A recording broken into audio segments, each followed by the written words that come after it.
206-803-ROCK. Our question, what is the strangest phone call you've either received or had to make? 206-803-ROCK. You are listening to The Men's Room.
Always live on the free Odyssey app. Text the guys at 206-803-ROCK from the Pinky's Plumbing Studio. You're in the men's room.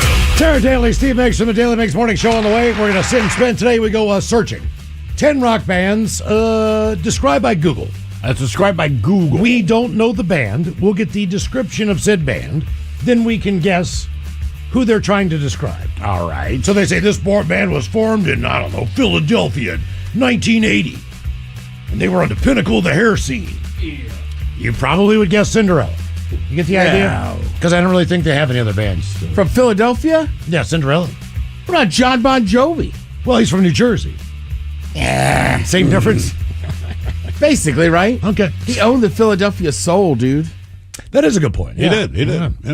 We got Sit and Spin coming up at 4:30. Now do we, baby? Wait. No. I'm going to give you the Google description of who we're about to talk to. Oh, okay. As we promote Sit and Spin. Right. We're about to talk to an American guitarist, singer, and songwriter. His music blends elements of grunge, rock, hip-hop, soul, and other genres. After years of performing in local venues of his hometown of Seattle with his trio, And the Way, he was noticed by producer Sir Mix-a-Lot.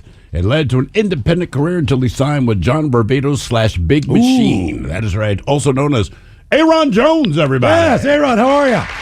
What's going on, fellas? How are we? We're doing really well, dude. We're talking about phones today. The strangest phone call you received or ever had to make. So I was telling the guys that for about the past 3 or 4 weeks, I have been getting ghost calls from a guy named Aaron Jones. You have any ghost calls for me? This is so true, bro. And I had a theory on this, and I wanted to see if I was correct. So after I threw you under the bus, I said, I'm pretty sure that Aaron's got a couple miles in his phone. And once he realizes he's dialed the wrong miles, as soon as I pick up the phone and go, hey, Aaron, what's up? He hangs up on me. And I'm convinced that it's more that it's Miles Montgomery, but just to mess with him because he sucks as a human being. There's one little needle you can stick in the side and you hang up when he says something. No, dude, here's the truth, man. I be smoking weed, man. There you go. Is that really all it was? I be smoking weed, dog, and sometimes I be picking up my phone, and it just be on a speaker, I'll say, like, hey, Siri. So, you know what actually happens, bro? I say, hey, Siri, call Michael. My brother's name is Michael Jones. Okay, all right. Okay. I say, hey, Siri, call Michael, and she's dumb, and it's a computer. If you worry about AI taking over the world, shut up. So it calls Miles. I'm like, oh, it's Miles' phone number. I look down, like, oh, dang it, it's the wrong number. I keep wanting to call you back, like, what do you want? Let's get a beer. I mean, I figure like half the time. Dude, I be thinking that, but every time I look down and I call you, I think you're on the radio or something, and so I'm like, he's busy. Well, no, right now. Don't say it like that. Right now I am, but would you call me today at like noon or whatever the deal was? I'm like, no, that's not what's going on. What I was on the way to my boy Nick Martin's house, man. We're working on this blues record I'm doing with this kid, man, and so I was just like, yeah, man. I called you, and then I thought, what's funny is I'm gonna be downtown. I thought about you, and I was like, he's busy. I was like, I should ask him. I'm the busy one. Yeah, that's it. I'm the busy one. Don't you have like 114 kids now? You have enough kids to field a basketball team, correct? At least, yeah. I mean, for now, it's a hockey team, but yeah, basketball. You're right. Basketball, hockey, soccer, football. Are you done, Nick Cannon, or are you just like, hey, the more the merrier? Dude, I'm like done. You know, I got the snip-to-dee doodad, and so I'm doing a lot better with that in terms of having children. But I would listen, man. I love kids so much, dude.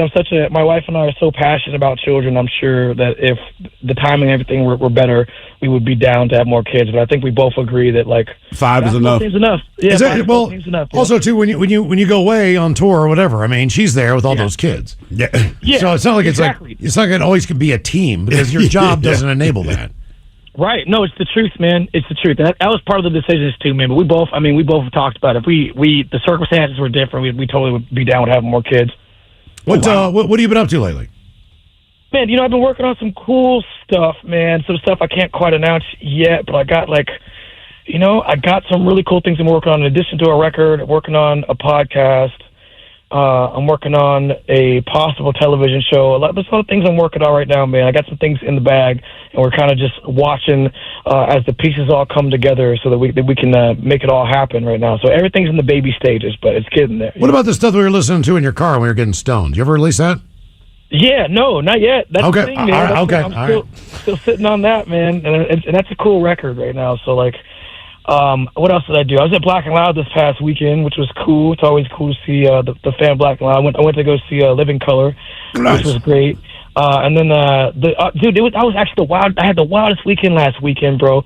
And like I was telling somebody this, I was like, sometimes you put your head down and you go, and you're just trying to chase your heroes, and then you pause for a second and realize you're standing next to them, And so last weekend, I go to Black and Loud to see Vernon Reed and Corey Glover and Doug Wimbish and those guys over at Living Color. So I'm hanging with those dudes at Black and Loud. But in between, Matt Cameron's got this thing going on down at the Triple Door. So I go down there, dude, and I'm hanging backstage with Matt Cameron. Freaking Chris Novoselic walks in, and then Kim Thale walks in, dude. And so I'm like, in one of these pinch myself moments, but also like it occurs to me that I've known these guys for a long time and they're like friends. Yeah, dude, you're part of the club. Yeah. I will say, I've quoted you a couple of times. I'm just saying we got the chance to jam with you as the Rock Night, I believe, 2, 3, 4 years ago, whatever it was. Yeah. And you're doing your thing, and I remember whoever the like stage manager was, all right, they work at the club, so they had pulled you aside and said, hey, Ron, hey, man, you guys have 20 more minutes to jam. And I always remember you walked up to us on stage, said, hey, guys, we got 20 minutes to jam. We're going to jam for 21. And I was like, Rebel. That is the baddest ass thing. I'm like, all right. Rebel. That's crazy. Like, you gotta. I know I'm such a bad boy. That's right. Playing past the time they told me to stop. Yeah. What? The 1 minute bad boy. I guess Matt Cameron isn't really official. Don't go with that nickname. Do not go with the 1 minute bad boy. He's got 5 kids. The 1 minute. No, it's on the table. Like I literally have a whiteboard in front of me. I wrote that down. I was like 1 minute bad boy. Oh, yeah. So I guess it's safe to say that Matt Cameron's still going to play the drums. He's just not going to go out and do the long tours and all that stuff with Pearl Jam. Hard to say, man. I really didn't get into it with Matt about the future or anything, but I know that whatever Matt Cameron decides to do is going to be golden because the dude has the greatest spirit and is one of the coolest cats that you can talk to, man. So I think I trust that whatever decision he made it from his heart, and because it meant something was out on the horizon for him that I think that he really felt like he needed to do, man. So I'll say that much. But I don't know in terms of the rest. I have no idea what Matt's going to end up doing, man. I'm sure he's going to be doing something crazy. Well, he's going to go into the Rock and Roll Hall of Fame. And have you ever met his wife? We had him in there a couple of years ago, and we're talking about his drumming and all the different bands he got to play with. And he goes, God, fellas, look, I appreciate it, man. He's like, I'm the worst musician in my family. Apparently, his wife is like some super classically trained, and I don't remember the instrument. Or something, man. But he's like, dude, she crushes me. And she's like, oh, you're the one that gets all the accolade. Okay, cool. Damn. That's funny. Yeah, I got to meet her this past weekend. She was there, man. And what's funny, we actually didn't talk much about music. I think we just talked about the life, like being married and having a significant other in the industry, and the ups and downs of that, and the stories that no one is told as to what happens when your family takes on that kind of from job and career. You know, it's tough, and so we had some really great conversations. And I know that her spirit was just so calming to me, man. I was just really taken aback by her presence. Yeah, Ted and I couldn't even talk about just being married. Yeah. I was going to ask you, if someone approached you guys and said, look, we want to talk about this very thing that you brought up, and it's about, like you said, to be married into the industry, would you be comfortable with what you think your wife might have to say, or would you be like, nah, baby, I got this, I'll explain it? I think that I'd be comfortable with it, man, because the truth is, dude, it's like the realest person you ever got, dude, is the person that you sleep next to every single night, man, you know? And yeah, man, I mean, like, you know, the truth be told, like, it's tough being married in any industry, and especially when it's one that throws someone into fame and fortune and out there, man, in the world. And it's more important in those moments than ever to have somebody that roots you in something real, man. So yeah, I think that we've had lots of stories to tell, and you know, we've lived a rich and full life, man, with the ups and downs, the roller coasters. It's the carousel, you know what I mean? That's what it's about. Oh, I know what you mean. Yeah, that's fair. All right, Aaron, hey, I'll come in once you get ready to make some kind of announcement or whatever you got going on. Just let us know and come in the studio, and we'll share with everyone else. Call Miles and just stay on the line. Yeah, just keep calling me the entire time. Hey, Miles, say Ron, I actually called you, but just let you know, buddy, I love you. Thinking about love you too. I've been calling your brother Michael. All right. That's funny, man. Talk to you soon. All right. See you, man. Fellas, be good. Okay, right man. on. I told you. It had to be close. And it was even today as well. Yes. I'm just like, what are you doing? I don't mind. I mean, just don't hang up. You can just say like a hi, man. Sorry, man. Wrong number, man. My bad. But I know. Don't hang. And then I text like, "What? You all right, man? Like, what's going on?" He's stoned talking to Siri. I know. What is the strangest phone call you've received or had to make? 206-803-ROCK. Sometimes, too, like on iPhones, right? You go back and you see the recent calls. Yeah. You got to be very careful. Because you can accidentally hit that. Correct. I've done that. There was somebody. And I might not want to talk to that person. Yeah. I think I can't remember who it was now, but like I just got their number. I'm just trying to put it into my contacts, and I called them 3 times in a row. Yeah. I'm like, why does he keep calling? So I hung up, and I'm like, all right, let me do this. And then I called them again. And then I did it a 3rd time, so I just left it alone for about an hour. Tried it again, and I was successful. By the way, our YouTube channel took a crap there for a minute, but we're back up. If you want to check us out on YouTube at KISW Rock. Yes, indeed. Hello, Tony. Welcome to the men's room. Hola. Hola. All right, this one kind of dates back, but it's a little recent. But when I was a kid, dude, my uncle was like the coolest dude ever, right? Like he had like just the coolest action figures. Like everything was just the coolest about this dude, right? Like and he was a very like bigger dude, like muscular kind of man. So he would always like take us for the summer, and we would always like hang out with him, and like it was like the funnest time for us. But when we were kids, like for years, he had this like best friend that was always with him, and like that dude was the coolest dude ever too. So it never really like made any sense. We just thought they were like the bestest friends like possible.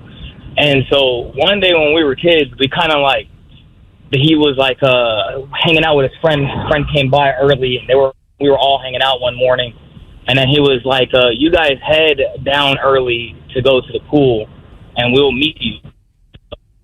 Uh-oh. So we were like ready to go anyway. So we were like, "All right, so whatever, right?" So we left, and we came back, and my older brother and my older cousin went inside the house, and they basically ran out and was like, "Bro, our uncle." And our other uncle that we basically call uncle, they were like, they were in the shower together. So we kind of all were like, we were like, maybe they were like washing their, swimsuit before they head down to the pool. And and we were all coming up with different ideas, and there was just nothing that the older ones knew. They were like, nah, man, they were in the shower together. So we just kind of assumed, right? Like, as kids, all of us agreed, like, hey, maybe we called our uncle, and maybe that's what it is, right? He's still a cool dude. I guess, like, a couple months later, nobody else knew but us, and we just, I don't know, I never really gave a crap about it, and it just kind of just blew over my head, just, like, never really remembered it, right? I ended up moving cross-state here to Washington, and so, like, I kind of like lost touch with everybody back at home in the East Coast. And so one day my mom calls me randomly, and this is like my phone's getting blown up. I'm in the middle of hanging out with friends one night, drinking and she just calls me. I'm like, what the hell is my mom calling me? I pick it up, and that was the first thing she said to me. Hey, did you know your uncle's gay? I was like, I think I did know that. And then she just kind of asked. I said, nah. I was like, you got to ask the older cousins about this, because I was like, I was little when it happened. But I was like, yeah, I think I did know. And she was like, I just recently found out everybody back at home. She went on a trip, and she was like, everybody back at home is like saying that he's very like really gay now. I said, oh, man, that's awesome. Right. It's always a phone call. So years ago, man, my mom, she worked in the fashion industry, and her boss it was like a smaller dinner, not quite a party, at his house, all right? And this is back in Rochester. I'm maybe in 4th, 5th grade, and it's getting cold. The sun's going down. I'm just cold. So her boss, always a cool dude. He's like, hey, do you want a sweater or something? I'm like, yeah. He's like, go upstairs, go to the left, just grab one out of the room. Went in his room, grabbed a sweater, kind of looking around, and he had a very good friend, as the caller just said. Bob, I think was his name. Either way, I really like both of the clothes are there. And I'm like, this is so cool. So I come downstairs. It's like having a sleepover every night with your best friend. That is what I said to him. I was like, wait a minute. You guys share a room? And there was kind of a weird hush around the adults at first. And I'm not tracking why it mattered to them. So I'm like, dude, when I have a sleepover, my buddy, I'm like, that is awesome. You guys have sleepovers like every night. Because as adults, as a kid, they can do whatever they want. They were like, yeah, we have sleepovers every night. I'm like, God, man, when I grow up, lifestyle. I want to be. That is a great lifestyle. Just let's like order you. pizza and watch a movie. But I remember this guy, Bill Root was his name. So I said, man, when I grow up, I want to be just like you. And looked at me and said, we'll find out. And then went completely over my head. But I'm just like, all right. That's a good line. He's got to make it. We'll find out. Because everyone else looked all awkward. I am not tracking with it at all. But he's like, well, hey, we'll find out. I'm like, cool. And from that moment on, he was like the coolest dude in the world to me. I'm like, sleepover every night, telling all my buddies. You get to live with a dude instead of live with a chick. I'm like, yeah, man. I mean, they're in the same room, just like when you sleep over at my place. I'm like, God, you can't. And they're adults. You can't beat that, man. Hey, take the sex out. That's what's fun about having roommates in your early 20s. Yeah, sure. Especially a sleepover every night. Yeah, it pretty much is. But it's only good for about a year. And then you're ready to... But it's a great year. It is a good year. Could you go through I can't believe every adult doesn't do this. I'm saving money. We're partying all the time. It's great. You're right. About a year later, you're like, I can't do this anymore. How much my money... buddy Justin and I, we had it down pat because we lived in the same building. Right. But we didn't live together. Okay, that's decent. You know what I mean? So it was like he was close enough that we could But hang far out. enough away. Correct. And you couldn't... bacon. So you can scratch each other's backs. If bacon you salt. take care of whatever, but Correct. I could go down there if he needed me to. I had a key. He had a key to my place. We had one rule: no random knock-bys. You got to text. That's fair. Yeah, just in case. No pun intended. Well, Correct. Yeah, man. You know, that's because a roommate. I remember my roommate. There was a party going on. He was dating. He's now married to her. Super hot chick. And I'm in bed, and someone's knocking on my window, which outside of Salem's Lot, when you live on the third floor, seems a little odd. Correct. I look at my window, and here's his naked ass hanging on the fire escape. He's like, dude, do you have condoms? Unfortunately, my answer was like, boy, do I. Because I'm not using them. He's like, dude, just give me one. Come on. I'm like, why are you on the fire escape? He's like, we're having sex on the roof. I'm like, all right. There's naked ass climb back up, and they swap their guts, man. Very annoying. Yeah. And he was a good looking dude, like your buddy DB. Like he was that good looking. I'm just like, of course you are. Jesus. Early on in my career of screening phone calls for this fine program, one thing that I also did have to field from time to time is I got to field the interviews that you guys get the opportunity to talk to, and I try not to get starstruck with these folks, but sometimes it proves difficult. Depends on who it is. There was one opportunity that we had that we were going to interview Alice Cooper here on this program, right? I don't know how we got it. I don't know why we got it, but hey, Alice Cooper wants to talk to the show. He's going to be on at, X amount of time. All right, cool. I had him on the line. I picked it up. Hey, I've got Alice Cooper for you. Cool. I put him on hold. I don't remember why we couldn't take the call. We could not? Could not take the call. I was going to say, I remember this, but I don't remember talking to Alice Cooper. We didn't talk to Alice Cooper is the thing, because for whatever reason, we had to punt the phone call. I don't know why. Here's the thing. We got Alice Cooper on the phone. We should talk to him. So there was something that went down to where we just straight up could not talk to Alice Cooper that day. The hell do you think it was? I don't remember, man. But for whatever reason, I got the look from Ryan Castle like, you have to go hang up on Alice Cooper. Yeah, that's not fun. Oh, damn it. So I go pick up the phone. Mr. Cooper? Yep, here for you. It's like, there's been a scheduling conflict, and we won't be able to make this phone call. Yep, no problem. It's all good. Cool. He was totally cool, man. He was such a great guy. Like, I want to meet him just to tell him that story, which I'm sure that he has had 100 times in his career of doing all these radio interviews. But maybe we weren't on the air at the time. Maybe we had it on there, and for whatever reason, we weren't all in the studio. Or I cannot think of a reason why we would not, but obviously something happened. Yeah. You know who I want to talk to is the bass player from Trickster, I believe it is.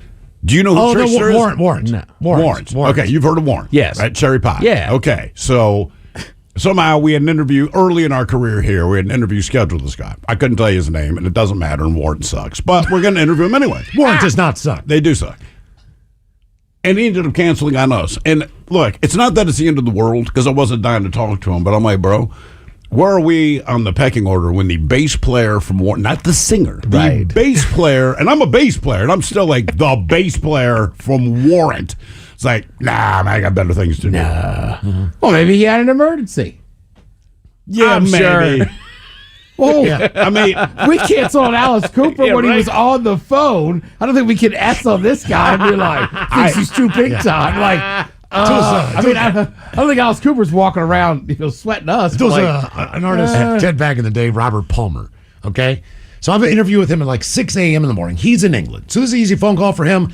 I am dying right now because I just went and saw basically The Dead and Steve Winwood. All right. So the phone rings. I basically went from Meriwether Post Pavilion, the equivalent of White River, and just went straight to work, and sat in the chair because I'm like, I'm still tripping, and I've just got to do my job. I will feel better, but there's no point if I lay down, man. It's done. I'm not getting up. So I just need to push through and just get the shift done. Completely space on this interview. The phone rings. It's the hotline. I'm like, damn it, what is this? And it's like, hello, Robert Palmer here. And I'm like, oh, S. I'm like, Jesus, man. I'm like, hey, how are you? And he's like, I'm doing wonderful, blah, blah, blah, blah. And he's like, how are you? And I'm like, I got to be honest with you, man. I was like, I took acid last night. I went and saw The Dead, and Steve Winwood opened up. I was like, it was one of the greatest shows ever. but I was on acid, and I thought it wouldn't be that powerful. I said, but man, it's 6 a.m. here. I am still just peaking, man. He goes, oh, mate. He's like, I've done a lot of acid with Steve Winwood. And I was like, you did acid with Steve Winwood? This is how the conversation starts. This is how we get into the He's interview. like, oh, yeah, man. He's like, back in the day, he's like, he's very religious now. But back then, he's like, yeah, we did acid all the time. So that was basically the start of the interview. I'm tripping still, and he's talking about doing acid with basically the band I saw last. Did that help calm you down a little bit that you guys were on that level? Actually, yeah. It's like, that sounds awesome. Awesome, dude. Thank you. Taryn Daly, Steve Mix from the Daily Mix Morning Show coming up. We'll sit and spin 10 rock bands that are being described by Google. And we'll get your emails coming up next from the men's room at KISW.com.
Tonight, the man who swore off social media wants to clarify that does not include OnlyFans.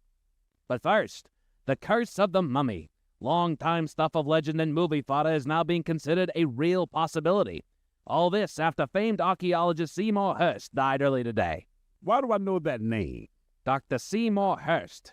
Dr. Seymour Hersh is the man who discovered the lost tomb of the Egyptian king Akhenaten. After 10 months of excavation, he found it yesterday. Oh, yeah. That was a big deal, man. Not since Howard Carter discovered King Tutankhamun's tomb over 100 years ago has there been a bigger discovery in Egypt. Wait a minute, wait. Wasn't Tutankhamun's tomb cursed? Some people say it was. Howard Carter opened the tomb of King Tut, and legend has it that his pet canary was then eaten by a cobra being the ancient symbol of the Egyptian hierarchy. Yeah, that sounds like the canary's problem, man. Wrong place, wrong time. Agreed. However, another archaeologist, a Zahi Hawass, excavated a different tomb, and on that very same day, his cousin died. Exactly 1 year later to the day, his uncle died. And then 2 years after that, his aunt died. Sad, but again, man, that's a them problem. Fair enough. But this most recent curse applied to Seymour Hersh, and only Seymour Hersh. You think Hersh was cursed? Well, after opening the tomb, his kidney burst after he died of thirst. You telling me that Hersh was cursed because he died of thirst and his kidneys burnt? I'm not saying Hersh was cursed, but on the day he opened King Akhenat's tomb, he died of thirst and his kidneys burst. Hersh was in the desert, man. Hersh should have put his thirst first and worse. But say the situation was reversed and Hersh's kidneys didn't burst after he died of thirst. Would we all be immersed in the talk of a curse? Or was this his plan all along? What do you mean? Did Hersh rehearse a curse, pretend to die of thirst, and then reimburse everyone to fake that his kidneys burst? Possibly. But it could still be worse, and Hersh died of a real curse. Can you reverse a curse? I admit I'm not well versed in a thing that's a curse. But if I could reverse a curse, I'd reverse the curse on Hersh first so he wouldn't have died of thirst and had his kidneys burst. He should have brought his wife. You think his wife could have saved his life? Could she reverse a curse? We should find out that first. I don't know, but I do think that his wife could have saved his life. Instead, she has to live with the sadness and strife. But his wife was a nurse who surely would have told Hersh to put his thirst first so his kidneys didn't burst. Seymour Hersh's wife was a nurse? She was. His wife could have saved his life. Instead, Seymour Hersh died of a curse that prevented him from putting his thirst first. And now he's in a hearse. That's driving in reverse. Felix, be more sensitive. We're trying to have a serious conversation. Yeah, you're right, Playboy. My bad. We'll be back with celebrity birthdays.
KISW. We return to the men's room with Miles and Thrill. All right, Sharon Daly, Steve Mix from the Daily Mix Morning Show. On the way, we'll sit and spin. We've got 10 rock bands described by Google.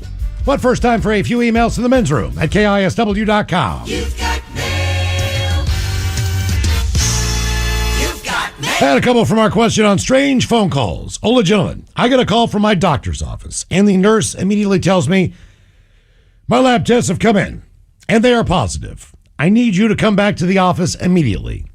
Thing was, I had not been to the doctor's office in months, so I told the nurse the error, but she was absolutely certain that I had been there that morning. Back and forth we go, and finally I tell her, you know what? I'm a twin, right? There's a long pause, followed by a, uh-oh. She had violated some rules there of the HIPAA variety and told me my sister's results. Awkward. She apologized profusely. Thankfully, my sister was fine with the error, and the lab work was nothing critical. Congrats on 20 years, guys, and rock on. That from Alicia. I will say this. If you are my twin brother, and you go to the doctor, and there's something wrong with you, I'm going in the next day to get whatever that is checked. Absolutely, I don't man. care what it is. Whatever it is, if you got it, then I'm going to get it. That's the way I feel like with twins. Yeah, if you're genetically identical, yes. I could be completely wrong on that, but that would be my thought. Guys, when I was 15, I got a kick of answering the phone call in goofy ways. One night I answered a call with Dudley Do Right of the Royal Canadian Mounted Police. The guy on the other end started laughing and hung up. The phone rang again seconds later, and I answered it right away. Guy said, "This is Snidely Whiplash, and you'll never catch me." And he hung up. Never did find out who that was. That from Dave. As we move on to the birthday emails brought to you by Men's Room Roasted Red Salsa from San Juan Salsa Company. Dip responsibly. I will say, I texted somebody, this is probably 2 years ago, right? I'll be very vague. I had run into somebody. They said, oh, yeah, this is my number. Shoot me a text. I texted them. This number said, it's not that person. And I said, all right. And they were like, do you need to talk to him? And I said, not really, honestly. Like, what if you found there was that guy? Like, well, damn, man. He's a nice enough dude, but like, if I hadn't run into him, he had said, it wouldn't have mattered. It had been years, like, yes. But then me and this guy oddly kept texting for like 10 minutes. So we went to another bar, me and my friends, and the guy was just funny on the other end. And he was like, you don't really care? I was like, no, not at all. And he was like, that's kind of funny. And then finally I was like, all right, man, it's Saturday. I'm going to go get a beer. I got to go. Meet me there. Right, but we texted for like 10 minutes, right, because it was a local number. But isn't there some guy, I want to say it's like, I don't know, their 12th, 15th year in a row, every Thanksgiving they spend together. You remember the woman? Oh, yeah. She texted, I don't remember who there she was trying to reach. There was a grandma that did it to a guy, and that guy still goes to that lady's house. Like, they made friends, and they do this every single year. Right, and then there's a couple other dudes that I don't know if it's Thanksgiving, but it's something like that, and they meet up. Okay. I got you. All right. I got just making sure. Yeah. Seems a little dangerous. Here come the birthdays, guys. I want to wish my son Dexter a happy 6th birthday. He's my little buddy, and I love watching him grow up and starting kindergarten. Can I have the captain wish him a happy birthday? Then you guys talk all over yourselves about monster trucks. Thanks, guys. Lots of love. That from Mom, Dad, and Lem. Ooh, well, ahoy there, and happy 6th birthday. You know, Mr. Montgomery was concerned that the old Capitan might say something off-color to a 6-year-old. I don't know why that is, as most of my stars are, well, pretty just green bastards as far as I see. But at the age of 6, you're going into kindergarten, so learn the alphabet, learn how to read, enjoy recess, eat healthy, and make sure you follow the instructions of your teacher. What about having a big bowl of Captain Crunch? Well, he's 6 years old. Don't eat that stuff. It'll rot your teeth and your brain. It's just fiberglass and sugar. I'm not going to lie to you. It's his birthday. I know, but eat something that's not that. But I will tell you this. This is the strongest advice the cat can give you. If you scratch your butt, don't smell your fingers. It's weird to everybody. Crunch berries.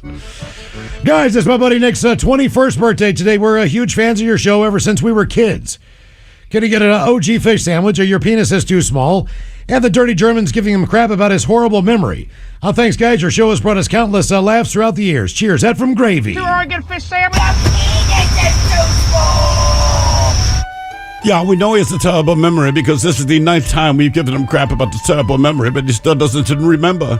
Yeah, he doesn't even remember that night we had. No, he does not remember why his pillowcase was wet. Yeah. He does not remember why his rectum was sore. Well, he has that tattoo that just says Deutschland. All right, guys, here you go. Happy, happy, happy birthday. Happy, happy, happy birthday. Happy, happy, happy birthday to you, to you, to you. Ja, the Dirty Germans, brought to you by Men's Room Original Sausage. Available through Uli's World Famous Sausage, mensroomlive.com, and other fine retailers. Schweinefleisch. Thank you, Robin. A couple extra emails. It says, subject, love you guys. Mitch Ola's been listening to you guys ever since I moved to Washington 7 years ago. I recently got injured on the job. So watching your new live stream on YouTube at KISW Rock has made physical therapy much more enjoyable. Yeah. Love you guys. That from John. Oh, nice. Man, that's the worst. I told him. That is the worst part about getting injured. Oh, physical therapy? Just the Sucks. physical therapy. It does. Ah, God. I mean, but a lot of people have to do it. A lot of people, if it's like 8 weeks of it, they start peeling off about 2 weeks. It does suck. Having done it with my wrist. Yeah, when I broke my wrist, I didn't feel like doing it. Didn't think I needed to do it. The woman told me to squeeze this pressure gauge, and I squeezed the living piss out of it. And she said, start anytime you like. And this final... yeah. Really? Yeah, dude, you don't realize how weak you are. Trust me. Just do the physical therapy. It sucks, but it is worth it. Oh, let's see here. One more. When I had to relieve myself. Ola Michola's catching up on the podcast on the Odyssey app. Most memorable time I had to relieve myself was New Year's Day 2021. I'd spent the few days prior on a steady diet of vodka and Chinese takeaway. So on New Year's Day itself, I decided to go for a long walk in the late afternoon, early evening, start the year off right. So I go on a walk about 5 miles or so round trip, and I'm used to taking this route, so it's not really an issue. But suddenly, as I'm on the second half of my walk in the route toward home, all that Chinese food and vodka had finally caught up with me, and my stomach started to rumble. This happened as I was nearing the park that I walked through on the way back. Now remember, this is January 2021, and COVID restrictions here in England were still in place. Now normally, I'd just pop into a pub, do my business there, but pubs are closed. And these supermarkets and other shops, they don't have public toilets. So if I'd had any sort of paper towel or tissue on me, I probably could have got away with just crabbing in the woods along the perimeter of the park, considering it was dark and 5 o'clock and no one was out anyway. But that was not the case. So I had to walk the rest of the way back to my home with a rumbling stomach and clenched ass. About 1.5 miles, the closer you get to your destination, the worse it gets. Yep. Yeah, that happened. I finally opened the door to my home and could not even make it to the toilet. I had to unleash in my home office wastebasket. And it didn't all make it into the basket either. Yeah, that was a fun cleaning job. And to make matters worse, I lost a 10-pound note that I had in my pocket that fell out at some point on the walk. What a great way to start a new year. Cheers, bitches. That from Sean and England. Happy New Year. Yeah. Coming up at 5:08, we'll drink with it and toast with a shot of the day. But first...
Tonight, scientists have concluded that crop circles are a little more than extraterrestrial graffiti. But first, time to celebrate celebrity birthdays. Some of the more notable birthdays today include Amy Poehler. For whom polar bears were named? Polar bears were not named after Amy Poehler, Felix. Well, they should be, man. It would be a nice tribute. Moving on, also celebrating a birthday today is blues legend B.B. King, a.k.a. the King of Blues. See, I would give that title to Papa Smurf. Magician David Copperfield celebrates his birthday today, as well as Nick Jonas from the Jonas Brothers. You know, he's married to actress Priyanka Chopra. Oh, really? Hubba hubba. Did you say hubba hubba? Yes, hubba hubba. It means that I find Priyanka Chopra very attractive. Yeah, I know what hubba hubba means, Playboy, but nobody says hubba hubba, man. You just made it weird. With that, we'll be back.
MSW. The Men's Room returns with Miles and Thrill. Coming up here at 5:08, we'll drink a toast for the shot of the day. And we do have your headlines on the way at 5:50. But first, quick check with Mike Hawk and some of the stories and headlines he is not working on. Well, thank you, Miles. According to a new study, less than 30% of ChatGPT use is non-work related. Yeah. Which I'm kind of glad about that. Does that mean it's school related? School related, it's fun related. I actually wonder if school related is actually included in there. I don't know. Because it just says, you would think they would say work and school, but I don't know. Because, the fear is that ChatGPT is going to take over everybody's jobs. The fact that it's only 30% related at work, and even then, I think that 30% is some minor stuff that's just inconvenient to do yourself. You need to type up this thing. You need to make this graph. You need to make this spreadsheet. Sure. Blah-da-dee-blah-da-dee. I mean, look, inevitably it's going to take some jobs, like any new technology takes some jobs. I will say this to them blue in the face. It ain't smart, man.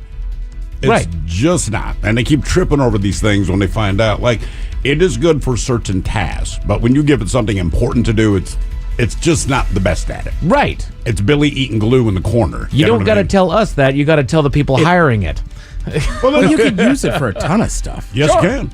I mean, you could use it to write letters. Sure. Breakup letters. That's what I mean. Stuff like that, fine. But when they try to put these industrial uses to it, more often than not, it fails. And one of the new hiring things are people to babysit ChatGPT. Writing breakup letters, Ted?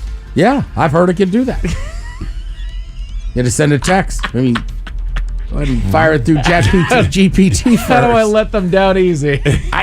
Look, I'm just telling you, it works. It works. And kill the messenger, dude. Does from your friend, does it have a good reception? I think it went over well. They sent a chat response. I understand where you were coming from. Your points are valid. Damn it. This seems like a lot of work for 2 weeks. Smoke-dried mummies were recently found in Asia, and researchers say that they may be the oldest known mummies that we have. Smoked mummies. Smoked mummy. Yeah, delicious. Too dry. You made it sound like jerky. No, I know. Yeah, yep. Kind of the same. Smoke-dried. Yeah, I mean, it is the same thing. Yeah. We got people jerky. Yeah, that's right. That's my issue. You followed it up with mummies. You had me at smoked and dried. I know. Smoke-dried mummies. Yeah. Asian smoke-dried mummies. Would you try a little piece? Yeah. Not of a mummy that old. All right, say maybe it's aged, man. Say it's been 18 months. Been a smoker for 18 months. Hickory. It's a person. Well, there was that dude, the president of that one country in Africa in the 70s. He was a known cannibal. So he would grill people all the time and eat. He thought it was like the next best way was to feed he, people. or was that just a rumor? I mean, what's it, Armeni Arman? Or Idi Amin? Oh, I'm hoping I'm not There sure. was Idi Amin from Uganda. I never heard that he was a cannibal and grilled people. But I'm not saying he didn't. I think it was a rumor, though. No, I don't think he was doing it. Are you looking up Idi Amin human barbecue? Human barbecue. Put it on for low and slow at a 195 degree temperature. Think he was on the Food Channel for the first 8 hours. I'm not saying cook a person, but if you Idi are. Amin is what they say. Stick Story a of the thermometer cannibal in it. dictator of Africa. All right, so Idi Amin. Wrap it tight and spray it down with vinegar. Wonder if he spelled his name E-A-T-Y. Grab a mixture of pineapple juice and low and slow. AI cloud companies have consumed so much hard drive space that they're starting to turn to small drive sources. That's always great. What the hell's a small drive? It's kind of like your little SD card. Oh, really? Yeah. That'll. All the big hard drives are pretty well taken up. They're like, give me the flash drive. Maybe we could delete some of this crap. Time to put your thinking caps on, boys. Time for the Merriam-Webster word of the day. It's a D word, careful. That means to show that something is not true. A D word that means to show that something is not true. What do you think it is? Disapprove. Debunked. Disapprove. Debunked. Miles, you basically got it. It is debunk. Well done. Okay. Debunked. Debunk. So when you got something out of a bunk I put a bag. T on mine. Debunked. Yeah, that's what you get off the top one. Yeah, you got Hey, debunked. Mob, debunking. Debunked. Yeah. Due to warmer climates, Korea's mosquito season has extended a little beyond summer. Yay! All right. Why are we in the fruit fly days? Does anyone know? For real, dude. What is going on? All the apples are going bad. Is that what it is? Probably. There's a lot of fruit that has come off the trees, That and makes they sense. are just rotting on the ground. But they're So freaking everywhere, yeah. that'd be my guess. I don't know. I'm sitting down while I'm talking. That's why my voice is muffled. So No, it sounds good, though. So we're going to run with that. Yeah. Mike says because apples are rotting. darn right. Smartest news guy around. Millions of people have turned to AI chatbots for spiritual guidance and even confession. There's a lot of AI stories out there today. Jesus. Don't Confession? confess anything to a computer. For real, What are you man. doing? That's called record, brother. There's a lot of subjects I'm tired of hearing about lately, and that's one of them. Is AI? I still read it. Yeah, I'm just like, okay. And none of them are about Allen Iverson. I know. He's probably pissed about And he's that. the answer. It's just weird when you see AI capitalized like that. It took me months to realize we were talking about artificial You talking about intelligence. A1? Mm-hmm. Yeah, A1. I did a lot. According to new research, nearly half of objections in the comment sections of news articles are personal attacks and not reasoned arguments. No kidding. They're just realizing this now. No, they did the study for it. They said, I need money to figure out if this is actually the case. And what do you know it is? People aren't speaking from any kind of Do truth. you think they there. honestly spend money on that, or do you think it's like, hey, we're going to do a study on this thing that everyone knows the answer to? Yeah. I don't take this money and go to Vegas. We're going to party like rock stars and tell people what they already know. Right. Because there's never a shock. Just find the facts that everybody knows that back up what exactly it is you're saying. Find and the take numbers. that money and have fun. That's right. What do you know? People are jerks in the comment section and don't have a lick of truth to what they're saying. Any What of them. can we do on this show to get a grant to study something that people already know? I've already asked, how do I get suspended with pay? And they refuse to tell me because they said there are things. You basically just applied for the grant. And you have to be accredited. Sure. And accredited. We're a hard-hitting radio station. It really depends on the study. We have a duty to the people to bring them the information. What do we want to study? Yeah, you just have to have the plan. This is what we're going to attempt to find out. What should we study? And then you apply that. But what do we already know the answer to, but we just The want to take speed the at which a fart travels through pants. We could do that. Right? Because the research has already been done, so we'll look it up, take the money. Exactly. Wait 6 months. We'll have you and then tell them. stand 5 feet away from Miles, and after you blow one out, he just sit there and sniffs until he can smell it. Why, when you're completely done peeing, you put yourself away and you still have a couple dribbles that come out? There you go. Shook it, you beat it up against the side of the urinal. But that's not something everybody already knows, Miles. I don't know. Yeah, that's an actual study. Now you're wasting money Right. on science. Now you're Right. learning. God. Damn it. You missed the whole freaking point. Why does the sun set in the west? There you go. We need to study this. We did a study. Turns out the sun doesn't set at all. It just sits there. It'll help Jared Goff. There you go. Yeah, that's right. Did you say beat it on the side of the urinal? Well, to get all the drips off. He goes crazy. Settle down over there. I mean, you had me till yeah.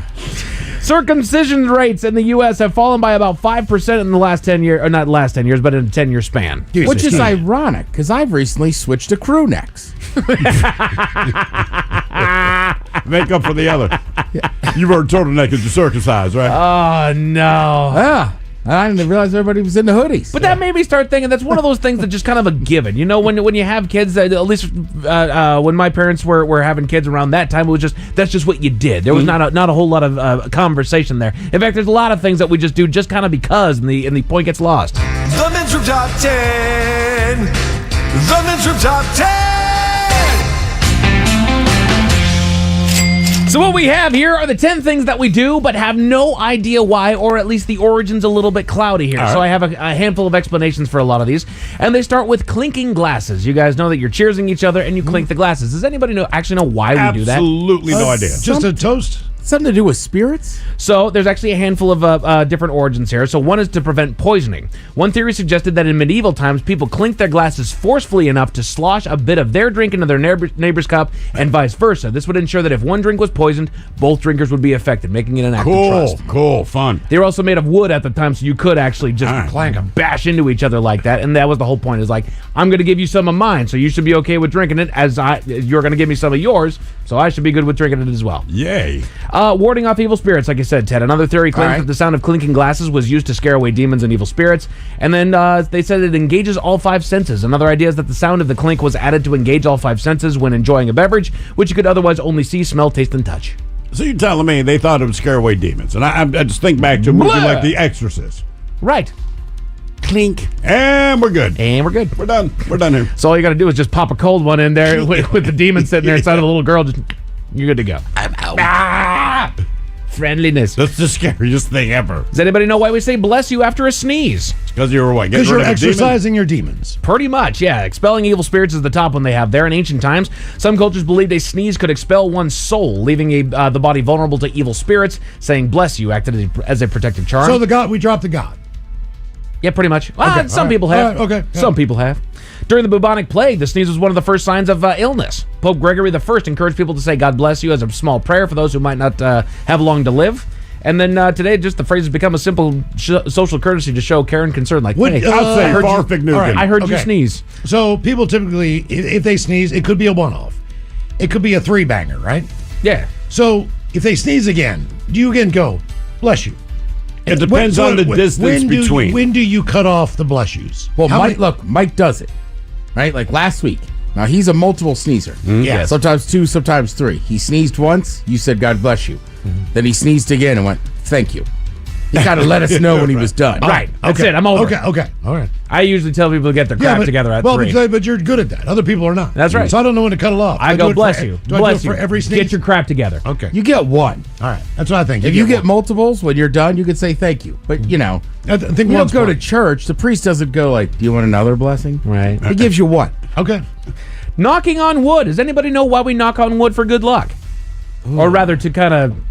Make sure that we don't have bad luck. There you go. So ancient pagan cultures believed that good spirits lived in trees. Knocking on wood was a way to call upon these spirits for protection or to thank them for good fortune. I think Groot started that. He's like, it feels good. On the Christian side of things, another theory connects the practice to Christians touching the wood of the cross for blessings or protection. Touch the wood. And then some modern folklorists argue the tradition comes from a 19th century children's game called Tiggy Touchwood, where players were safe from being caught if they touched wood. Tiggy Touchwood sounds like a children's character. Hey, kids, it's me, Tiggy Touchwood. Right. Somebody should be thrown in jail. I'm going to be arrested in 3 years. Yeah. Definitely sounds like a criminal name. Yeah, Tiggy Touchwood. Strikes again. Does anybody know why we shake hands? See if their palms are clammy. Is that because it's like, hey, look, I don't have a weapon? The handshake likely originated in prehistoric times with people clasping hands to show that they were unarmed and had no hidden weapons. All right. Okay. Yeah. Let's see here. Blowing out birthday candles. Anybody know why we blow out birthday candles? Because you don't let your house on fire. Because a year to represent the years that have gone by. Pretty much. So one theory traces the practice to ancient Greece, where people made round cakes with candles to honor Artemis, the goddess of the moon. They believed the smoke would carry their prayers and wishes to the heavens. Oh, okay. Also, as far as over in Germany, the modern tradition is also connected to 18th century Germany, where a celebration called Kinderfest honored children. A cake was topped with Kinderfest. Cake was topped with candles, one for each year of the child's life, and an extra one representing the light of life. Huh. Yeah. My parents didn't care about my light of life. No. Why in the hell do we wear ties? I know you're wondering. Because Ties. we hate ourselves. Because they have to have a sales department. It serves no purpose, so I have no idea why. I don't know, protect your neck. The necktie is said to have originated with 17th century Croatian mercenaries hired by the Those French. sons of bitches. Of course it does. They wore pieces of cloth tied around their necks to signify their rank, a style admired by King Louis VIII. There's also, as the fashion spread, the tie's symbolic meaning shifted from military rank to a gentleman's accessory, indicating wealth and social status. Okay. All right. I have money, look at my tie. Now we drive Ferraris. I can waste money on cloth that chokes me. I am uncomfortable to let you know how rich I am. Who was the guy that was like, I'm so rich, I'm going to wear an ascot? Right? Nobody liked him. I want to look like I'm wearing a turtleneck without actually wearing a turtleneck, and I'm going to give it a funny name. You know they have fake turtlenecks. Oh, yeah. They're not fashion anymore, but they used to be. It's called a dickie. Yeah. Shouldn't an ascot technically be a name for your chair? But the ascot is like you got to tie it up. Yeah. I know, but I'm saying an ascot. To What me, is an like where you ascot? put your butt. It's like That's this little... the neckerchief. Yeah. Oh, all right. Yeah. But the fancy neckerchief. Yeah. So like I'm a pirate. Yeah. Okay. There you go. When you're showing affection to somebody, why in the world do we touch mouths? Oh, it's good. Like, hey, look, I don't got nothing. You can kiss me. I wanted to get those sesame seeds from between your teeth. Because So, I'm looking for more. one evolutionary theory is that the act of kissing may have helped early humans subconsciously assess a potential mate's compatibility through the exchange of pheromones and other chemical cues in saliva. I've met some people that, if that's the case, bad luck's coming your way. Yeah. Good times. For those of you that got married, why is there a specific finger for the ring? Didn't they believe it went directly to the heart? So the ancient Romans and Egyptians believed that a special vein, the vena amoris, Latin for vein of love, not that one, Steve, That is my vein of love. I got one of those rings. connected the fourth finger directly to the heart. Miles, no, I'm just going to start wearing it on my hand. no. It keeps falling off. Come to work with it. Yeah. There it is. The vein of love. That's what Beyonce put a ring on it. Not you. Oh, my bad. A more pragmatic reason suggests that since most people are right-handed, wearing a wedding ring on the left hand protected it from damage. That's why we went with the left hand. It's like, keep it on the hand that's not doing a whole lot. They really overthought a lot of this. They did. They did. That's one of the great things about being divorced. What? Not having to wear a wedding ring. I don't wear a wedding ring. Wedding ring. Well, I mean, when I was married, I did wear one. Yeah. But then I would lose it. And you know what? I didn't mean to lose it. And then I would get in trouble. So I don't need something that's going to get me in trouble when I didn't mean to do it. Sure. That's all. Don't wear the ring. I started getting in trouble when I forgot to put it on in the morning, and my wife would find it on the sink after I had left, and she'd send me pictures of it, and then she would send me a gif of Beyonce's Single Ladies. Sometime, man, I'll just forget to put my watch on. Oh, yeah. I didn't mean to. I know. But I'm not going to get yelled at for it. I know. The ring, yeah. Luckily, now I put my ring in a cabinet, so now she can't know if I forget it. I just wear one to find out which woman in the bar is a whore. Yep. I like sleeping with married guys. All right. I go, oh, do you? Who's the home wrecker in here? Well, then let's go home together. Yeah. Into your place, because I'm married. And then in the morning, and then in the morning, it's like, I'm not even married. Good news, sluts. My wife's out of town. Is that a picture of your wife? It is. Sure. Why is it folded in 3? Definitely didn't get it out of a Playboy. Why do you ask? She gave that to me on her wedding night. And then I'll leave you with this last thing that we do, but have absolutely no idea why. It's a common tradition on Thanksgiving. Oh, the wishbone. Breaking the wishbone. Anybody know why we do it? Because we're just, I don't know. It just gives you something like to breaking do. bones. Pretty much. We're savages. Roman divination, they say. The practice is said to have originated with the ancient Etruscans, who believed that chickens were oracles. Okay. Oh, wait a minute. Wishbone was considered a sacred object, and the two people would pull it apart to divine the future. Trying to tell me a chicken has a wishbone? Yeah. I don't even know if whenever It's I still cooked a whole bird. chicken. Yeah, it's still a bird, so that's a wishbone. Yeah.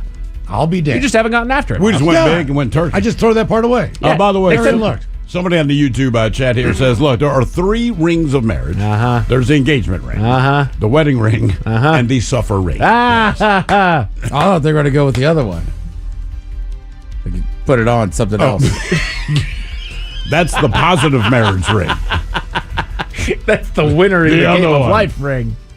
A man in Florida may have hatched the most brilliant robbery plan ever, Miles. I believe you're right. I'll tell you all about it at 5:50. Thank you, sir. Headlines are coming up at 5:50. In the meantime, if we made it to drinking time. Somebody out there deserves to be recognized. And the men's room knows just who it is. So to you, we say, bottoms up, sailor. You're the toast of our shot of the day. Drink time it is, and as usual, we head to the drink test and Steve at Thrill Hill to find out who we're toasting. Yes, indeed. And today we toast an unidentified woman from California, although her story takes place in Florida. And her story, on the surface, it's very simple. She got drunk. She wanted a Baconator. She called an Uber, take her to the drive-thru, which it did, but the Uber driver did not want to wait in line. So she just waited in line on foot.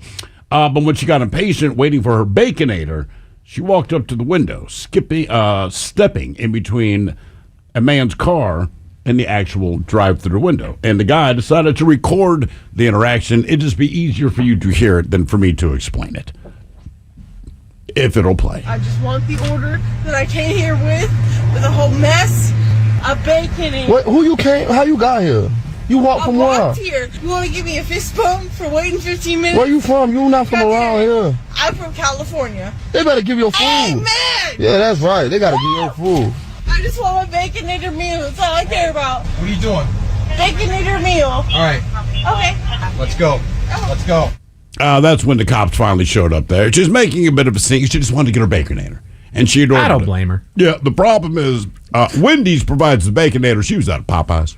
Correct. Yeah. And they tried to explain, like, ma'am, there's nothing wrong with a Baconator. Damn, man. We just can't give you one. It's Popeyes. Also, I know for a fact you cannot walk up to the takeout line. I know. Yeah, I know. I've seen that movie before. Because Wendy's used to close in Ballard at 10. Yeah. And when I lived there, I just wanted to go walk up and get some food.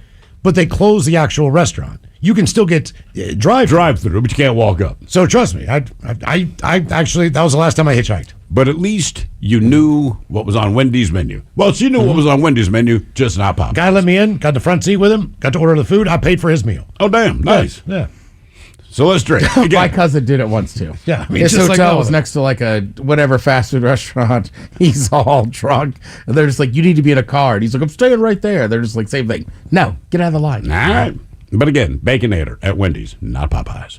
So we pour this booze and we drink this booze because we think it's yummy. Yummy! So over the tongue and down the throat to party in our tummies. Down the hola bichola. Let's get a contestant online now for Profile This, 206-803-ROCK. Profile This is next.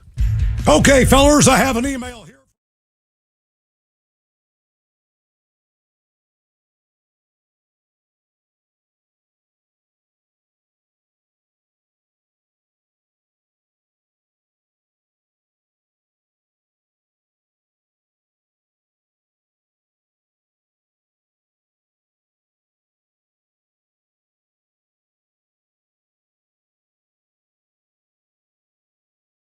Tonight, the man who swore off social media wants to clarify that does not include OnlyFans. But first, the curse of the mummy. Long-time stuff of legend and movie fodder is now being considered a real possibility. All this after famed archaeologist Seymour Hersh died early today. Why do I know that name? Dr. Seymour Hersh. Dr. Seymour Hersh is the man who discovered the lost tomb of the Egyptian king Elatenkaben. After 10 months of excavation, he found it yesterday. Oh, yeah. That was a big deal, man. Not since Howard Carter discovered King Tutankhamun's tomb over 100 years ago has there been a bigger discovery in Egypt. Wait a minute, wait. Wasn't Tutankhamun's tomb cursed? Some people say it was. Howard Carter opened the tomb of King Tut, and legend has it that his pet canary was then eaten by a cobra being the ancient symbol of the Egyptian hierarchy.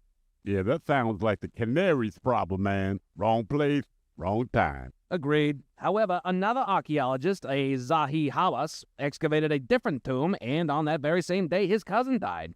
Exactly 1 year later to the day, his uncle died. And then 2 years after that, his aunt died. Sad, but again, man, that's a them problem. Fair enough. But this most recent curse applied to Seymour Hersh, and only Seymour Hersh. You think Hersh was cursed? Well, after opening the tomb, his kidney burst after he died of thirst. You're telling me that Hersh was cursed because he died of thirst and his kidneys burst? I'm not saying Hersh was cursed, but on the day he opened King Elatenkamen's tomb, he died of thirst and his kidneys burst.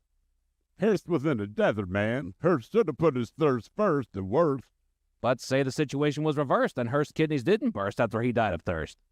Would we all be immersed in the talk of a curse? Or was this his plan all along? What do you mean? Did Hersh rehearse a curse, pretend to die of thirst, and then reimburse everyone to fake that his kidneys burst? Possibly. But it could still be worse, and Hersh died of a real curse. Can you reverse a curse? I admit I'm not well versed at a thing that's a curse. But if I could reverse a curse, I'd reverse the curse on Hersh first so he wouldn't have died of thirst and had his kidneys burst. He should have brought his wife. You think his wife could have saved his life? Could she reverse a curse? We should find out that first. I don't know, but I do think that his wife could have saved his life. Instead, she has to live with the sadness and strife. But his wife was a nurse who surely would have told Hersh to put his thirst first so his kidneys didn't burst. Seymour Hersh's wife was a nurse? She was. His wife could have saved his life. Instead, Seymour Hersh died of a curse that prevented him from putting his thirst first. And now he's in a hearse. That's driving in reverse. Felix, be more sensitive. We're trying to have a serious conversation. Yeah, you're right, Playboy. My bad. We'll be back with celebrity birthdays.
Room presents Profile This. And Stephen throw hoax to please everyone on Profile This is Played. I sure can, Miles. It's a simple game where we share with you a real-life news story, something that happened right here on planet Earth. Earth. And as you listen to the story, based on the stereotypes you believe to be true of people and the decisions that people make, we'll ask you what it is you think makes the story a story. Hello, Devin. Welcome to the men's room. Hola. All right, Devin, you understand how this here game is played? Yes, sir. All right, you got your choice of one of three categories, and today we offer you Hit Me With Your Best Shot, where you guess the unconventional object that someone used as a weapon. Animalize This, where you guess the animal responsible for causing the problem. And finally today, License to Spill, where you guess the substance responsible for causing the mess. Let's go with License to Spill.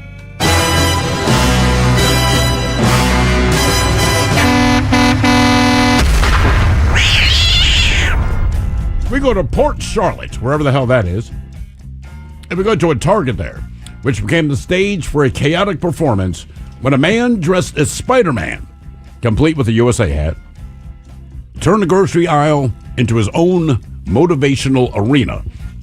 Witness Joshua Garcia. He was doing his shopping when he noticed something unusual. Quote, I noticed him telling the guy how to record or where to record. I was like, he's about to do something really dumb. So let me pull out my phone really quick. That's when the situation escalated. According to the witness, quote, he screamed something like, don't ever give up. Actually, I don't know what he was screaming. Then he just poured milk all over himself and made a huge mess. He continued, quote, it was funny at first, but then you're like, he didn't think things through. It's a little bizarre. And he's dressed like Spider-Man. To which all I can say is, alrighty then. So the question is, what did ghetto Spider-Man pour all over himself at the grocery store? Was it orange juice? Was it ketchup? Was it milk? Or was it laundry detergent? I don't know that there's any clues. Yeah, you just said it was milk. Yeah. Well, never mind then. Oh, I was like, what else did he pour on himself? God damn it, did I just say that? Not that stone. I'll give you another story then. Yeah. We go to Ohio. Jesus, hold on. I was kind of waiting for Miles or Ted to say something. I was just making sure I wasn't losing my damn mind there, Usually Devin. Thrill will say something like, so other than the milk, what else did he pour on himself? Right, that's what I was waiting for. Damn it. All right, so let's go to Ohio. Now we're doing Animalize This. I completely botched that. Animalize this. All right. An Ohio farm owner. He was hospitalized after one of his animals attacked him and nearly took his arm off. Deputies with the Pickaway County Sheriff's Office, they found a 72-year-old man on the ground when they responded to a call about an animal bite. The owner had been burning brush when he turned his back, and that's when the animal attacked him. There were 6 to 7 of those animals in a fenced-in area on the property. Now, an officer positioned his police car in an attempt to block the animals from the victim, but they, quote, very hostile large male charged the driver's side door of the vehicle. The officer scared the animals away using the car's horns and sirens. Now, the victim was found with a hemorrhage to his right arm below the elbow, and he was taken away by ambulance. But as deputies were tending to the victim, an officer saw the male animal approaching EMS staff and the victim's family. So the family authorized deputies to put down the animal, and after failed efforts to scare it away by yelling, an officer shot and killed it. Now, the incident report indicated that the animal was aggressive, most likely because it was protective of the other animals in the field, all of which were females. So the one male is the one to charge. Anyway, the victim was taken to a hospital and is recuperating. But the question is, what was the animal that attacked this dude? Was it milk? I'm kidding. Was it a camel, a giraffe, a zebra, or a lion? Camel, giraffe, zebra, or lion? Where did you say this was at again? This is in Ohio, where you can pretty much own any animal on Oh, my Earth. God. Okay. What was that? What was the fourth one after zebra? After zebra, lion.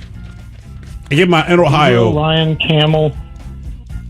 Camel, giraffe, zebra, lion there, Devin. Camel, giraffe, zebra, lion. Miles, Ted, what you guys thinking? I'm gonna go camel, Devin. Camel, Miles, Ted.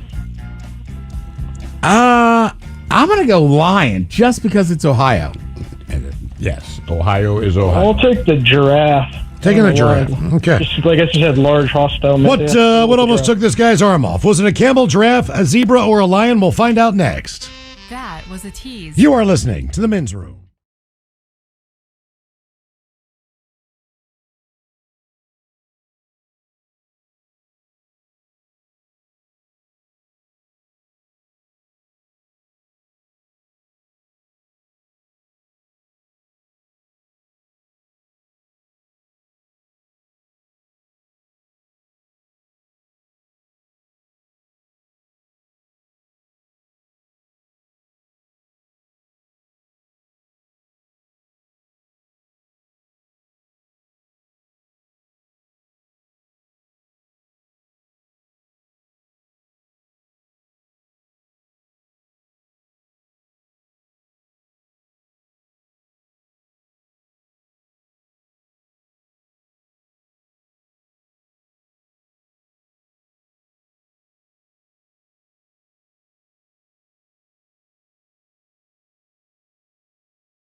You're listening to The Men's Room with Miles and Thrill. 99.9 KISW. Category as Animalizes on profile. This week in Ohio, a farm owner almost had his arm removed by an animal.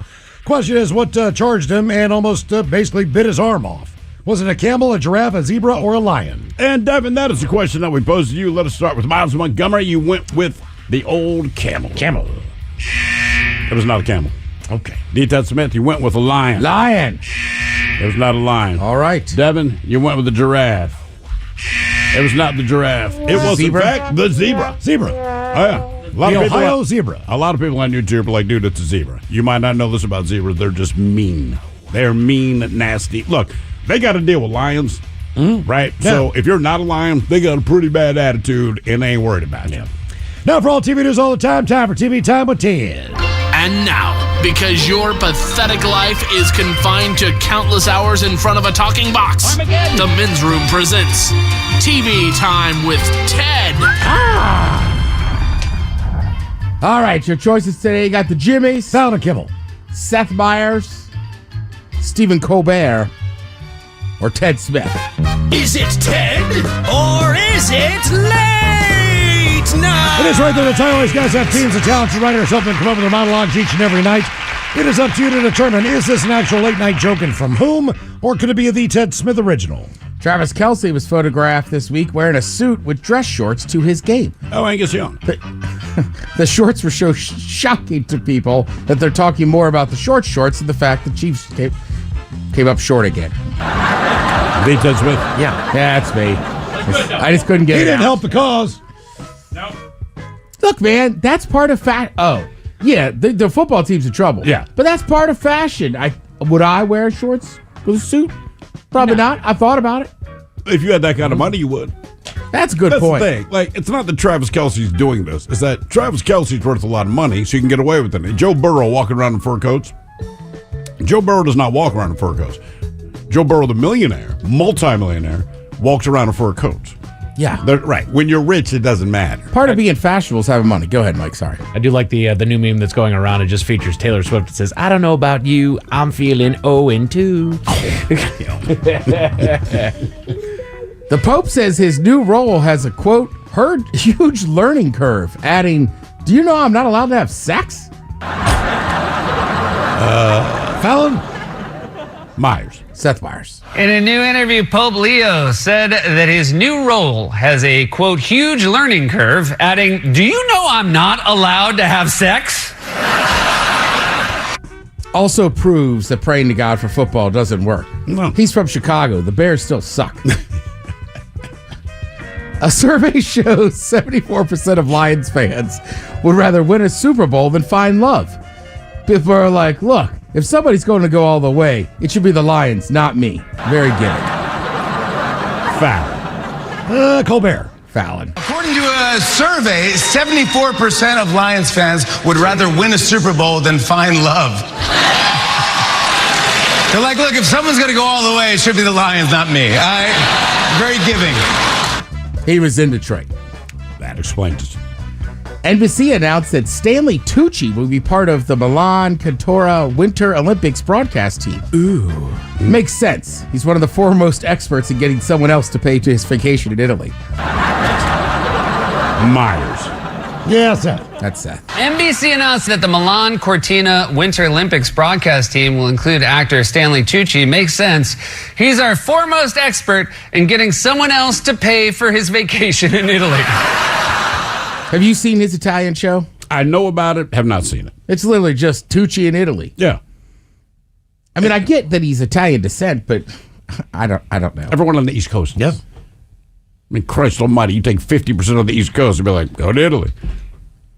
Yeah, and look, I like Stanley Tucci as an actor. I do. I think he does a good job. But as a human being, and I have nothing against him, he's just very dry and very unexcited. Like, he should do nature documentaries. Right. Like, I mean, he looks like, we were talking about earlier, ascots. He's an ascot guy. Right. The sweater is always tied around his neck. Sure. And that's who he is. And that's fine. Cool. But he's not interesting to me. Yeah. I'd rather see, like somebody from the Jersey Shore. They go to Italy. Oh, dude. You know what I mean? Oh, you know, it's Italian food, right? It'd be interesting They'd be to shocked, watch them. especially if you sent them to northern Italy. Oh, they dude. wouldn't know what to do with that food. Yeah, we still in Spain? Yeah, they'd have no idea.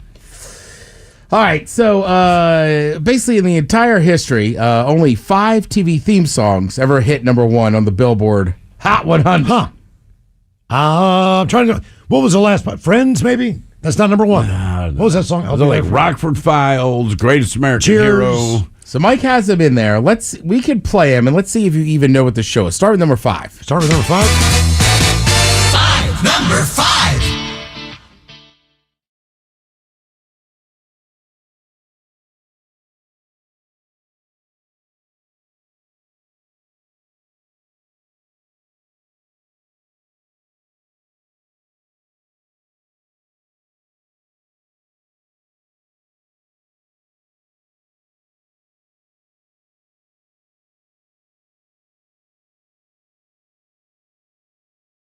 Creek kind of show. It's the theme from The Heights, 1992. And that was number 1. So the show made it to number 1 on the Billboard Hot 100. I don't remember this song at all. Okay. All right. Okay. Now, the next one, I don't even have to tell you. I'm not going to set it up. You knew it right away. Number 4.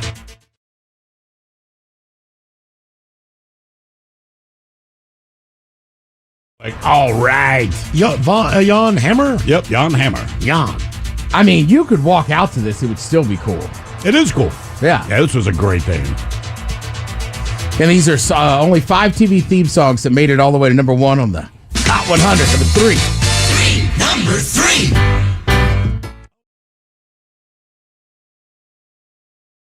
Wow, this hit number 1. Yeah.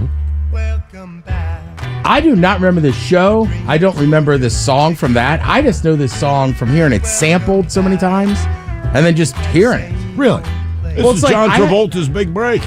I had no idea how This to is talk when to the an name angel. Epstein was funny. See? He was I one know of the that's 4 a joke, characters. No, but- he was. There was John Travolta, who was Vinnie Barbarino. There's a guy who played Epstein, and always had a note from Epstein's mom. That was the name because they always missed school. Horseshack, who had the stupid laugh, and Boom Boom Washington. Boom Boom Washington. Boom Boom. Now it's just Boom Boom Chicken. Yeah. Or Boom Boom Sauce. Yeah. Boom Boom Washington? That was his name. There was Horseshack, Boom Boom Washington, Epstein, and Mr. Cotter.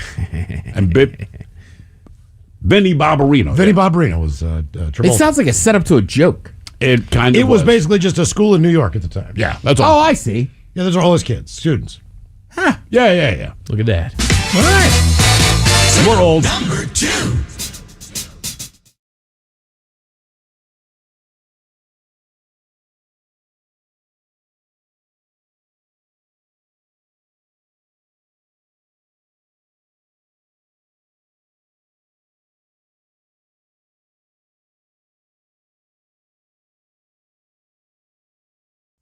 California Highway Delicious. Patrol. All right. So if you were a cop and you were in a special Emergency. No. you're a special group of cops. You Tactical specialize- SWAT. SWAT. Ah, SWAT. The theme from SWAT. Okay.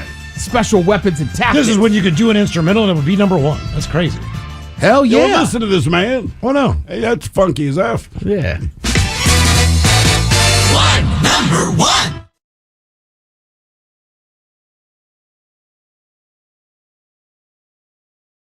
Sound of Philadelphia, that's right. a.k.a. the theme from Soul Train. I'm Don Cornelius, the least exciting man. I am the Black Stanley Tucci.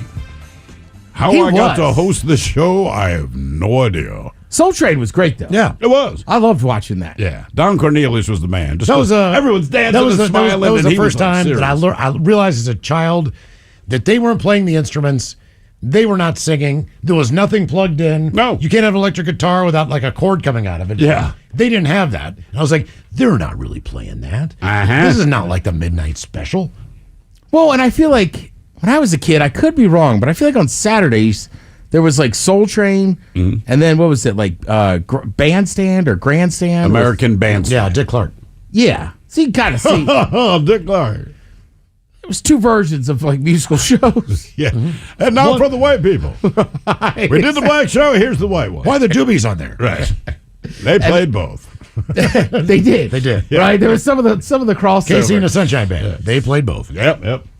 And then if you really wanted to be on the cutting edge for me, you could stay up late at night to watch a little Showtime at the Apollo. Oh, yeah. Yeah. Amateur Night was great. If they were bad, was it Sandman would come out and get them off of there? There's nothing better than getting pulled off that stage. Because when they did not like you, it was real obvious. Well, the crowd let them know. Oh, yeah. Right, well, that was part of the fun of it, too. Was the crowd?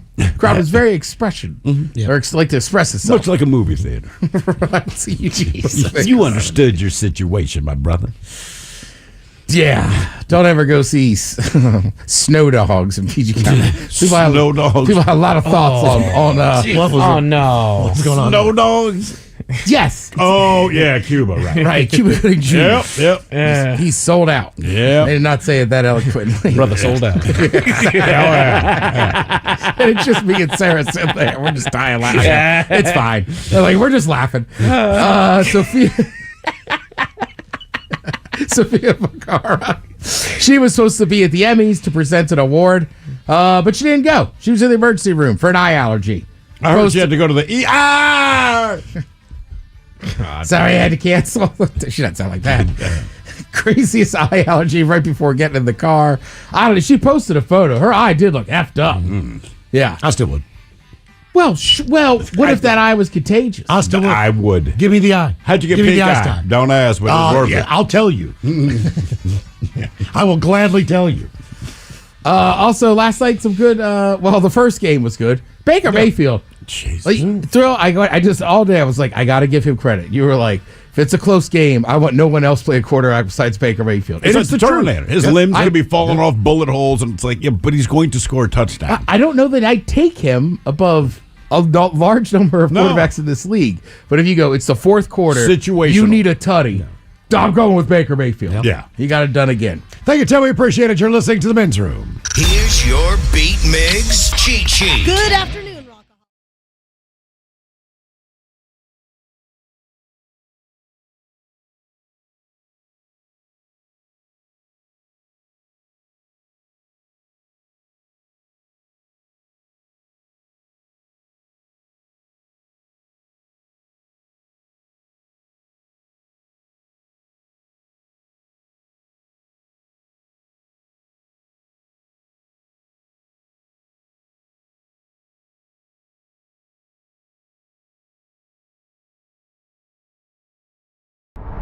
Tonight, scientists have concluded that crop circles are a little more than extraterrestrial graffiti. But first, time to celebrate celebrity birthdays. Some of the more notable birthdays today include Amy Poehler. For whom polar bears were named? Polar bears were not named after Amy Poehler, Felix. Well, they should be, man. It would be a nice treat. Moving on, also celebrating a birthday today is blues legend B.B. King, a.k.a. the King of Blues. See, I would give that title to Papa Smurf. Magician David Copperfield celebrates his birthday today, as well as Nick Jonas from the Jonas Brothers. You know, he's married to actress Priyanka Chopra. Oh, really? Hubba hubba. Did you say hubba hubba? Yes, hubba hubba. It means that I find Priyanka Chopra very attractive. Yeah, I know what hubba hubba means, Playboy, but nobody says hubba hubba, man. You just made it weird. With that, we'll be back.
99.9 Rock KISW. All right, Arlo, as we like to do, you do a lot of different types of play-by-play, and you've done everything from cricket to NFL football, which broadcasts on the BBC in Europe. Mm-hmm. Of course, you're the voice of the Seattle Sounders FC, and anything else that you can freelance out and make a buck or two.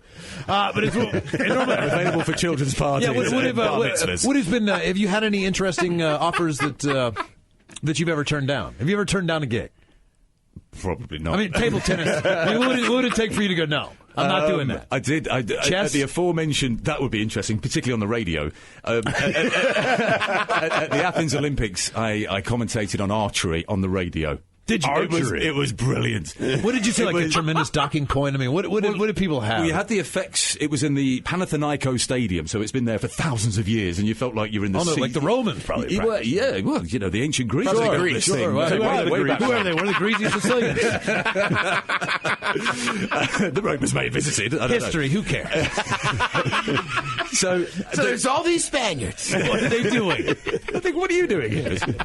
And there's a Brit. I'm there just to do updates, and there's a Brit who may get a medal, and wherever we follow the medals on BBC Radio, because we don't get many. So if we go and get one, it's a big deal. Bullseye. So it's Arlo, we're coming to you for live commentary of the last round, and I'm looking around looking for an expert that I can have sitting next to me. So I'm like, what did you think to that? Nobody. No Peter Pan. And it's over to Arlo White at the Panathinaiko Arena, where Joe Bloggs is going for a bronze for Great Britain.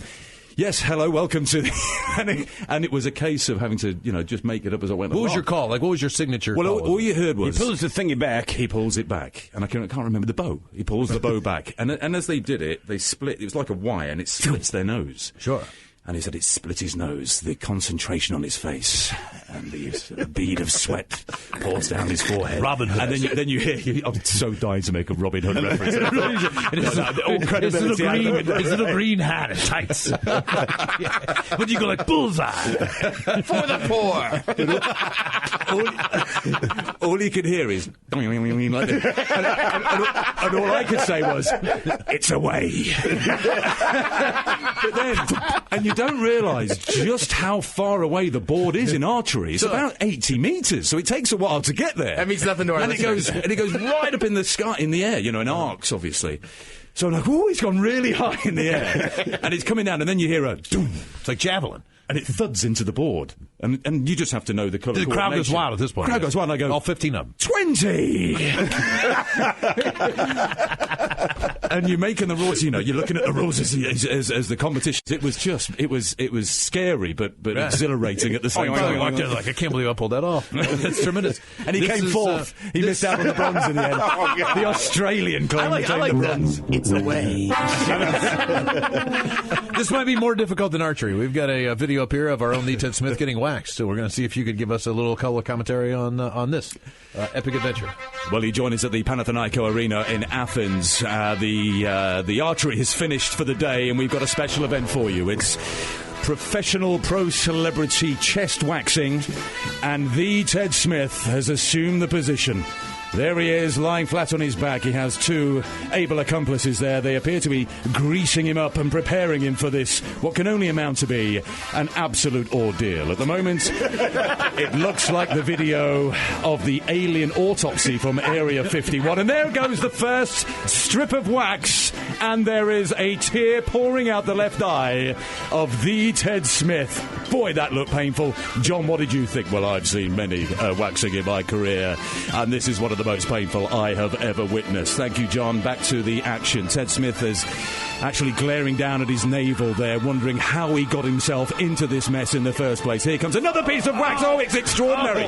Absolutely extraordinary. I think that may have taken his left nipple off. They're checking, the judges are checking the underside of the waxing implement, and I do believe there's a nipple there. He may need to take a standing 8 count here. Ted is struggling. There's no doubt about it. He has it written into his contract that his chin is unwaxable. He will not allow his chin to be waxed.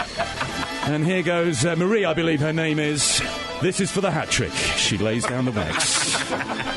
Very deliberately. Here it goes. It's just to the left of the offending area from the previous waxing, so this will be a little tender for Ted Smith here.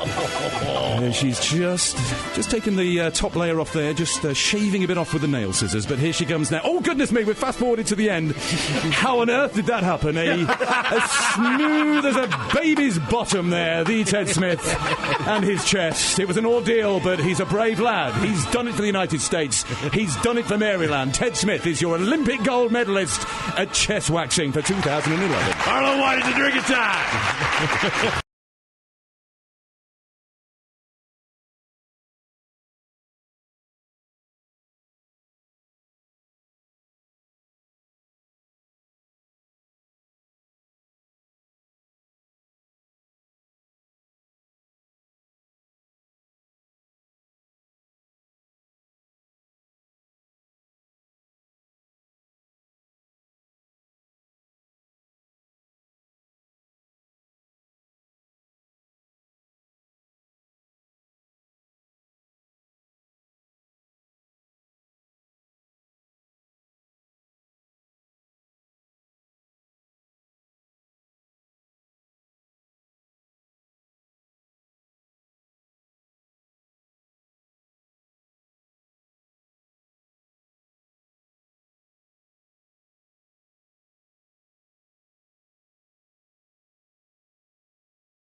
Turns with Miles and Thrill. Now, let's see what's happening in the real world. All right, here we go. A drunk Florida woman goes the wrong way and tells cops that her actual husband was driving the car, even though she was the only one in the car.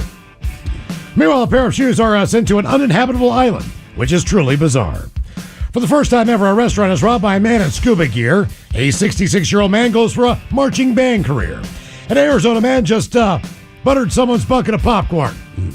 Time for your headlines. Now, it's time to hit the headlines. Here's my cock. Bless you, Steve. Thank you. All right, our top story. We go to Florida where the mouse was robbed. Shortly after midnight, a man showed up in a popular Disney Springs restaurant and conducted the robbery. He forced two employees into a corner as he walked his way into the manager's office and stole the money that had been collected for the night before making his way out with somewhere between $10,000 and $20,000.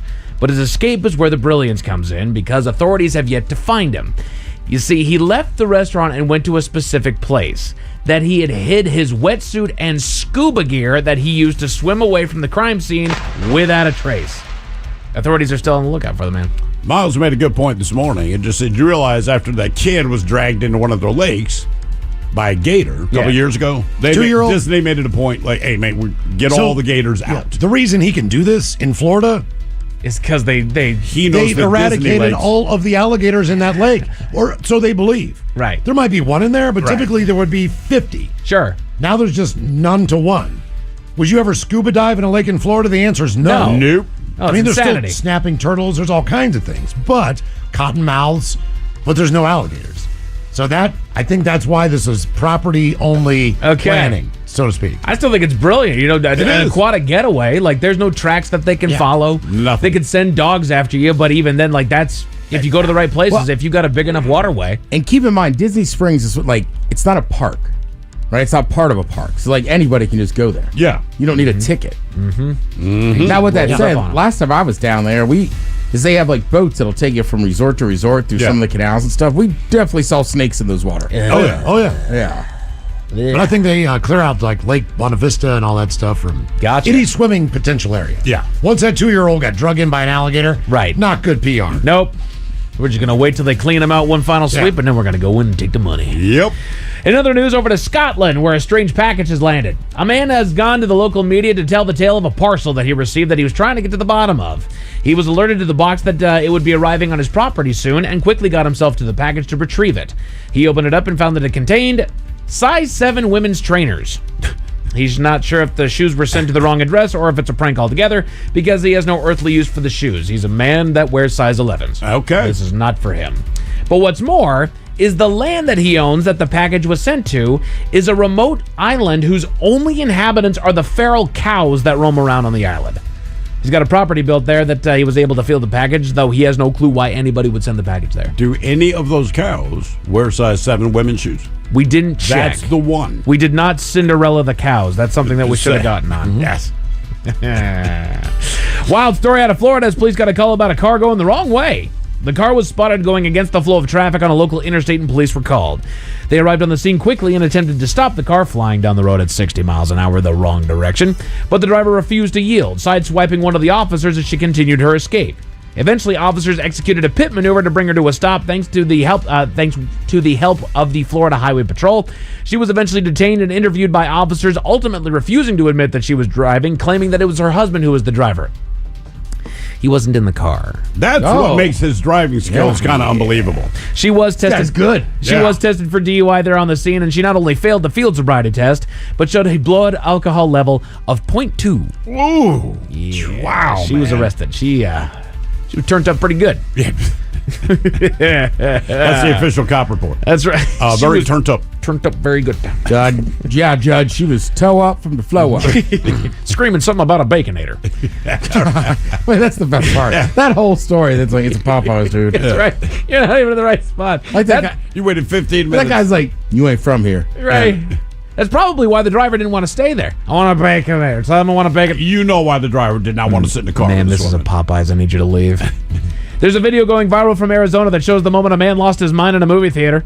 While enjoying a screening of the Demon Slayer movie that recently came out, one of the viewers chose that as the moment that he would stand up in the middle of the theater, unzip his pants, and relieve himself on the row of people in front of him. While horror was the popular response in the theater, one patron took no prisoners, immediately rushing the urinator and began beating him unmerciful right there in front of everybody. Would you buy the urinator burger at Wendy's? No. A urinator. Eventually, authorities were called and charges were filed. What's also great about this video is that there's a big action fight sequence that's going on in the background while this guy is just pounding on this dude. It's great. Took no prisoners. But just in case those stories have the bad taste in your mouth. Thankfully, there's good news. We go to Louisiana, where chasing your dreams does not have an expiration date. A 66-year-old man has just accomplished a lifelong goal after retiring. He claimed that he claimed this dream back in 1968 as he watched LSU football, but things didn't quite pan out the way that he had hoped, and he eventually settled into his life as an accountant.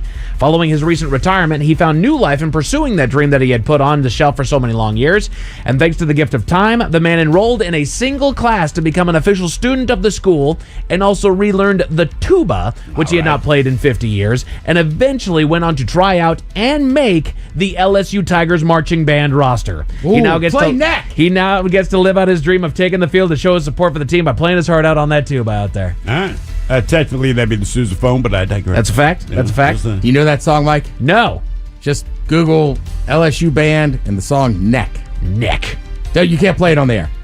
Oh, damn it. Yeah. Speaking of football, we're in the men's room sports. The Mariners are currently underway against the KC Royals for a 3-game series over en route. Spoiler alert, if you are taping the game and you plan to watch it later, spoiler alert, mute this for just a hot second. Cal Raleigh.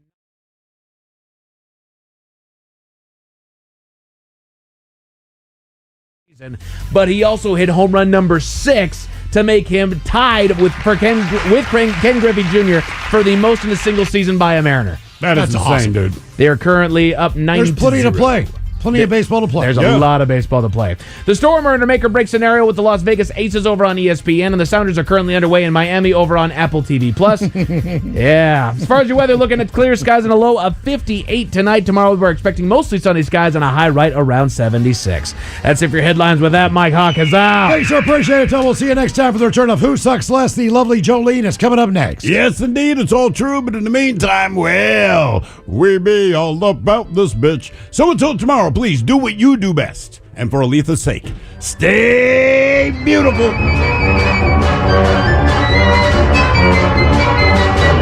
The Men's Room has been taped before a live studio audience. Wardrobe and makeup provided by Mantastic Limited. This has been a presentation of the Men's Room Radio Network.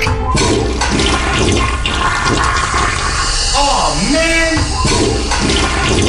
A Double Flush production.